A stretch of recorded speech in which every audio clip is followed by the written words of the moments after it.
আপনি কি মাঝে, মাঝেই আপনার আচরণে কিছু পরিবর্তন লক্ষ্য করেন? আপনি হয়তো আগে গালাগাল দিতেন না, কিন্তু এখন আপনি কথায়, কথায় অশ্লীল শব্দ ব্যবহার করেন। আপনি হয়তো আগে রাগ হতেন না, কিন্তু এখন অল্পতেই আপনি চেঁচিয়ে ওঠেন, রেগে যান। কারণটা খুবই সিম্পল, কারণ আমাদের সাবকনশিয়াস মাইন্ড সে রিপিটেডলি যেই জিনিসগুলা দেখে, নিজেকে ঠিক ওইভাবেই ট্রেন্ড করে নেয়। তার মানে আপনি যাদের সাথে মিশছেন, যাদের সাথে বেশি সময় দিচ্ছেন, যে ধরনের কনটেন্ট কনজিউম করছেন, আপনি আসলে ঠিক সেরকমটাই হয়ে উঠছেন। এখন আপনি যদি এমন মানুষদের সাথে বেশি, বেশি মেশেন, যারা অল্পতেই রেগে যায় বা যারা কথায় প্রচুর স্ল্যাং ইউজ করে, অশ্লীল শব্দ ব্যবহার করে, আপনি খেয়াল করে দেখবেন ঠিক কিছুদিনের মধ্যেও আপনার কথার মধ্যেও আপনি প্রচুর স্ল্যাং ইউজ করছেন বা আপনি হুট করেই রেগে যাচ্ছেন। তো আমরা আসলে যাদের সাথে মিশি, যে ধরনের কনটেন্ট কনজিউম করি, আমরা সেটার অ্যাভারেজ।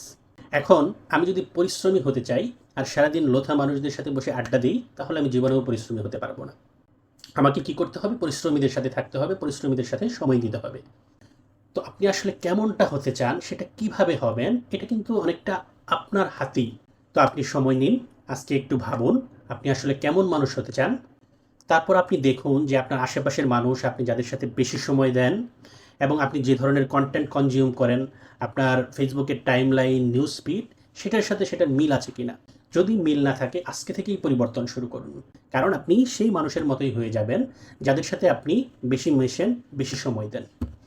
সেটা মানুষ হতে পারে বা সেটা কন্টেন্ট হতে পারে, সেটা মুভি হতে পারে, সেটা টিভি সিরিজ হতে পারে। আপনি রিপিটেডলি আসলে যে ধরনের জিনিসগুলো দেখছেন, আপনি তেমনই হয়ে যাবেন।